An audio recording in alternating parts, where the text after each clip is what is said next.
Imbaasiin Itoophiyaa Saa'uudi Arabiyaa keessatti argamu gaheen hojii isaanii maayini yeroo baay'ee gaafii guddaa kanatti ta'u imbaasii qabnaa'oo Saa'uudi Arabiyaa keessaa kan jedhudha. Waa'ee mucayyoo kanaa yookiin seenaa ishii ergan dhagayeeti irriba na dhorge dhugaa waaqayyoo rafaan jiru ergan seenaa ishii gadi fageenyaan akkaataa wanti kun irra qaqqabe hubadheeti irribni gonkumna qabaan jiru. Adaraa waaqayyoo namni viidiyoon kun isin bira qaqqabe hundi keessan sheer diwut koppii link repost gochuudhaan qaama dhimmi kun ilaallatu biraan nuuf qaqqabsiisa. Saa'uudi Arabiyaa keessaa imbaasii gonkuma hin qabnu wanti imbaasii jedhamu injiru lammii Itoophiyaatiif kan dhaabate Saa'uudi Arabiyaa keessa jechuudha. Hundi keessan biiroo dhimma alaa irratti sagalee ta'adha. Sagalee keessan dhageessifadha. Namni afaaniin ani dubbadhu kana dhageessan afaaniin ani dubbachaa jiru loqonni kiyya namni isiniif galu sheer diwut koppii link repost gochuudhaan lubbuu obboleettii keetii tokko du'arraa baraara. Adaraa waaqayyoo sheer gootan malee na biraan darbina. Akka nuti beennutti imbaasiin biyya tokko keessatti kan dhaabatu tokkoffaa irratti mirga lammii isaatii falmuudhaaf lammaffaa irratti lammiin isaa yookiin zeegan isaa yoo sababa adda garaatiin lubbuun darbee reenfa gara biyyaatti galchuudhaaf guyyumarraa ni iyyina ji'umarraa ni iyyina torbeerraa ni iyyina imbaasiin nu qaqqabu imbaasiin sagalee keenya dhaga'u tokkoyyuu hin jiru jechuudha. Eshi nun qaqqabdan mirga keenya nuuf hin eegdan yoo duuni reenfa keenya nuuf hin galchitan erga ta'eeti sababni isin mindaa mootummaa nyaattaniif maa'inni sababni isaa maa'inni achi keessa teessanii borcii keessan guddifachuudhaaf achi teessanii biiroo keessa teessanii teessoo isaa akka ooltanii fi mootummaan kan achi isin kaa'e. Yookittiif hojjechuu hin dandeessanii waa'een biyya sanaa humna keessanii ol ta'e sammuu keessanii ol ta'e taananii hin dandeenyu biyya kana keessaa nu baasi jedha mootummaatti iyyadha biiroo keessanillee achi keessaa kaafadhaatii baa jechuudha. Caalatti Saa'uudi Arabiyaa keessatti kan ijoollee keenyatti taphachaa jiru kan ijoollee keenya dabarsee Bangaalitti gurguree dafarsiisaa jiru Abashaadha. Biiroodha dallaalaa baalageedha jechuudha. Amma kun hundi ta'u eessa jirtu imbaasiin Saa'uudi Arabiyaa?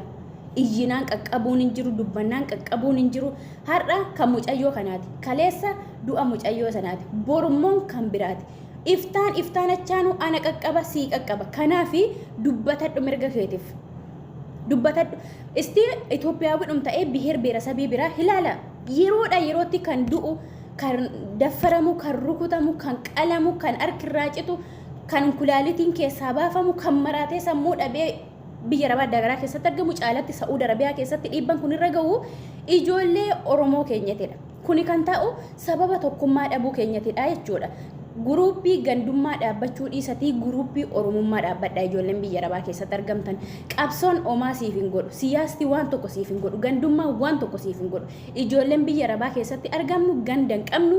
Siyaasan qabnu siyaasni nuti deeggaru tokko yoo jiru siyaasti keenya hojii lammaffaa irratti iddoo jirru wal qorachuu wal hubachuu gurra waliif kennuudha. Kanaaf ijoolleen biyya Arabaa keessatti argamtan hundi keessan gurra waliif kennaa wal hubadhaa wal dhaggeeffadhaa eessa akka jirtan guruuppii uummadhaa.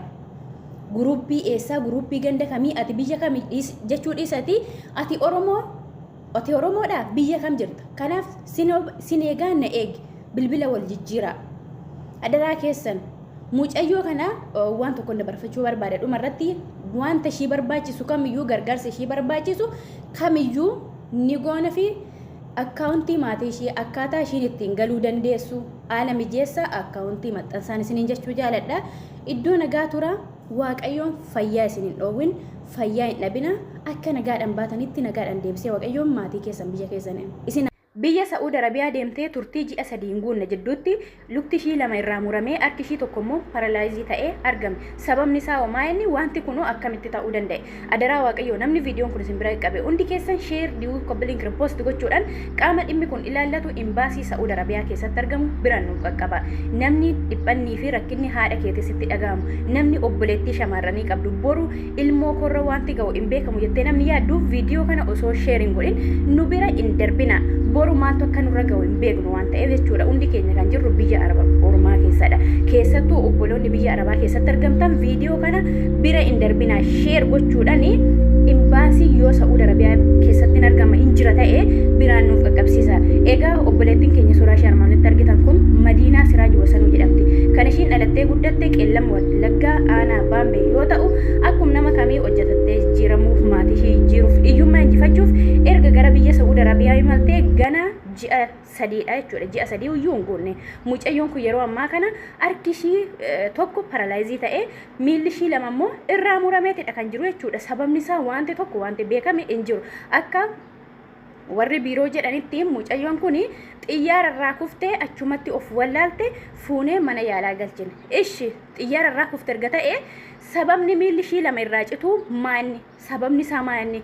Gaafii kiyya ijoonni ta'e sababni miilli ishii lama irraa citu maalirraa kan ka'edha? Harki ishii tokko immoo akkamitti paralaayizii ta'uu danda'e? Mucayyoon kun gaafa haadha ishii abbaa ishii biraa baatu fayyaa qabdi. Akkuma keenya maramtee baate dhukkubni tokko keessatti hin argamne akkamitti lafti ittiin zooree xiyyaararraa kufuu dandeesse?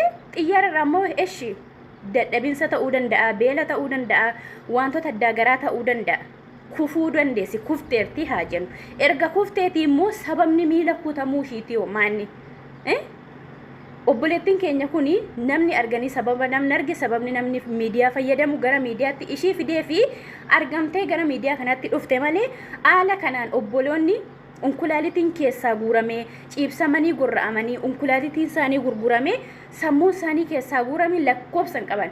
Biyyi Saa'uudi Arabiyaa kuni waggaadhumaa waggaa eeggattee dhiiga ijoollee keenyaa dhuguu lubbuu ijoollee keenyaa dabarsuudha wajjin ishee jechuudha.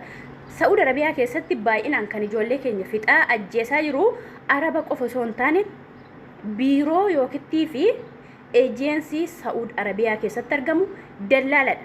Mucayyoon kun mana hojii hin galle warra biirooti kan fuudhe achitti kufte lukti ishii lamarraa cite. Sababni isaa maal akkamitti ta'uu danda'a gaafii kiyya ijoodha.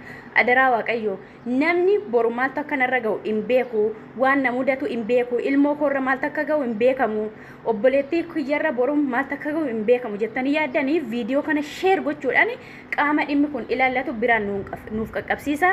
Waaqayyoon fayyaa isin hin dhoowwatin, fayyaan dhabina akka nagaadhaan baatanitti Waaqayyo deebisee nagaadhaan biyya keessanitti isin galchu. Kun hawwii kiyya yeroo hundaatidha keessattuu ijoollee biyya Arabaa keessatti argamtan Waaqayyoon nagaadhaan biyya